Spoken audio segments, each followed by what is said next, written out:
यकीनन ये आज पहली दफ़ा है कि मैं मेरे गांव के सामने इस तरीके से रूबरू हुआ हूं। सबसे पहले तो सम्माननीय बुजुर्गों की तरफ से, माताएं बहनों की तरफ से और नौजवान साथियों की तरफ से खातीवास के पवित्र प्रांगण में पहुंचने पर आदरणीय संदीप सिंह का हम स्वागत करते हैं, अभिनंदन करते हैं। साथियों, सबसे पहले मैं अपना परिचय दूं। मेरा नाम सुनील सावन है। जैसा कि मेरे गांव के लोग जानते हैं, दूर से गांव से आए हुए लोग भी, मैं कविता लिखता हूं, हिंदी से एमए कर रहा हूं। आज इसी परिप्रेक्ष्य में एक रामधारी सिंह दिनकर की एक कविता लेके आया हूं आपके सामने, और आपका आशीर्वाद चाहिएगा और आपका प्यार चाहिएगा। मैं शुरू करता हूं।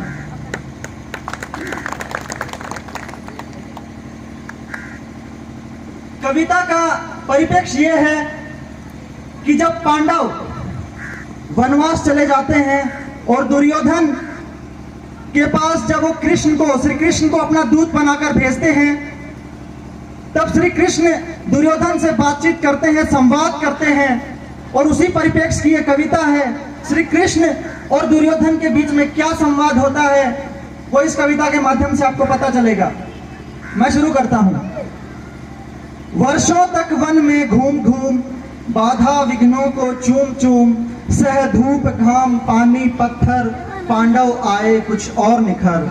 सौभाग्य न सब दिन सोता है, देखें आगे क्या होता है। मैत्री की राह बताने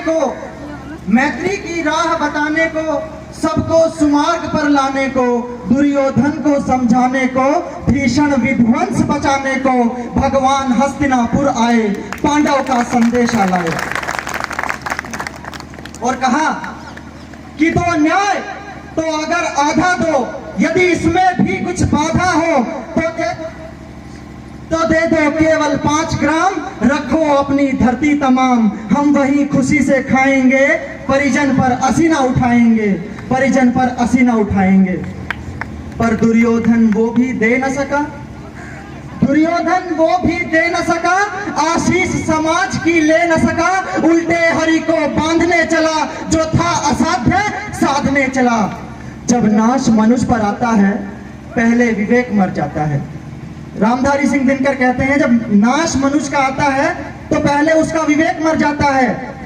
हरि ने भीषण हुंकार किया, अपना स्वरूप विस्तार किया, डगमग डगमग दिग्गज डोले, भगवान कुपित होकर बोले, जंजीर बढ़ाकर साध मुझे, हाँ हाँ दुर्योधन बांध मुझे, हाँ हाँ दुर्योधन बांध मुझे।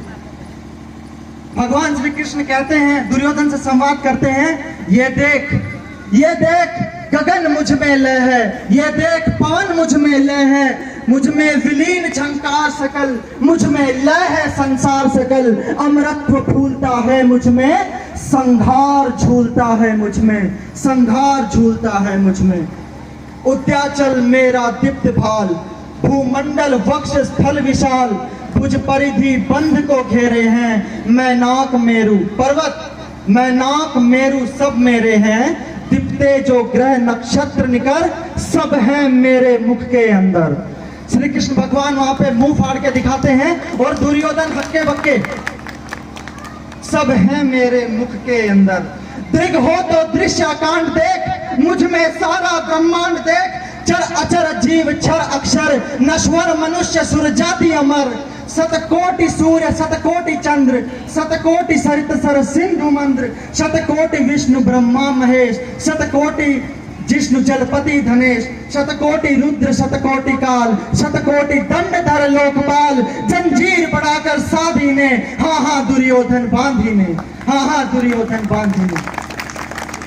भूलोक अतल पाताल देख, भूलोक, कृष्ण भगवान अपने मुंह को और आकार देते हैं, और आकार प्रदान करते हैं, और फिर कहते हैं, रामधारी सिंह दिनकर कैसे बयान करते हैं, सुनिएगा। भूलोक अतल पाताल देख, गत और अनागत काल देख, यह देख जगत का आदि सृजन, यह देख महाभारत का रण, मृतकों से पटी हुई भू है पहचान, पहचान इनमें कहाँ तू है।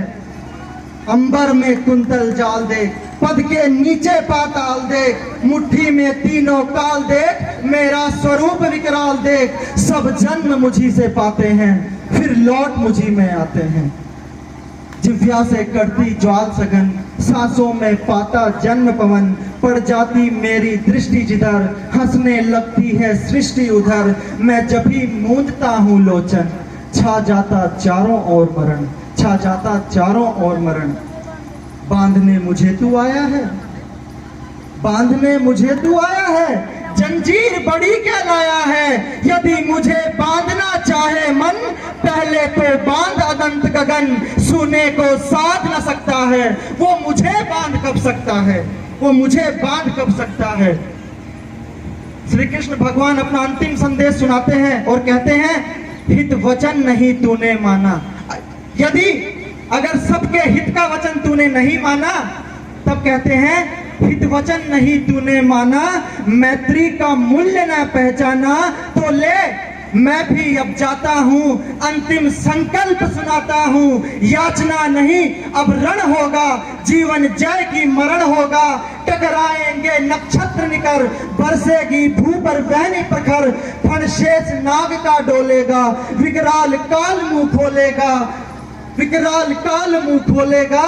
दुर्योधन रण ऐसा होगा, फिर कभी नहीं जैसा होगा। भाई पर भाई टूटेंगे, विष बाण बूंद से छूटेंगे। वायस श्रृंगार सुख लूटेंगे, सौभाग्य मनुष्य के फूटेंगे। आखिर तू भूषाई होगा, आखिर तू भूषाई होगा, हिंसा का परदाई होगा। थी सभा सन्न, सब लोग डरे, चुप थे या थे बेहोश पड़े।